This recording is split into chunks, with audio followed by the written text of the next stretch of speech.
আজকে দিনটা হলো বুধবার, রবি ঠাকুরের জন্মদিন, তাই আমারও ছুটি। আজকে ভিডিওটা আমি একটা বিশেষ কারণে করছি।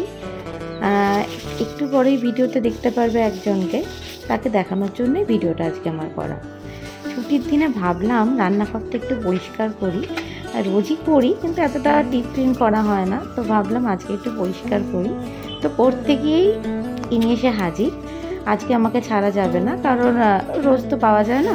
তো আমি যেগুলো দিয়ে ঠিক পরিষ্কার করব সেই জিনিসগুলোই ওর দরকার, সেইটা ধরে টানাটানি করছে। যেটাই আমি ধরছি পরিষ্কার করার জন্য, যে যে জিনিসগুলো দরকার ঠিক সেটা ধরেই ও টানাটানি করবে। এখন উদ্দেশ্যটা আমাকে পরিষ্কার করতে দেবে না নাকি খেলা, সেটা আমি বুঝতে পারছি না। সেই জন্য একটু আদর করছি, ওকে একটুখানি ভোলাচ্ছি, একটু আদর টাদর করে যদি চুপ থাকে, কিন্তু লাভ হচ্ছে না। যথারীতি আমার ঠিক যেটা যেটা জিনিস নিয়ে আমি পরিষ্কার করছি সেটা টানছি, বা এগুলো তো মুখে দেওয়াটাও ঠিক না।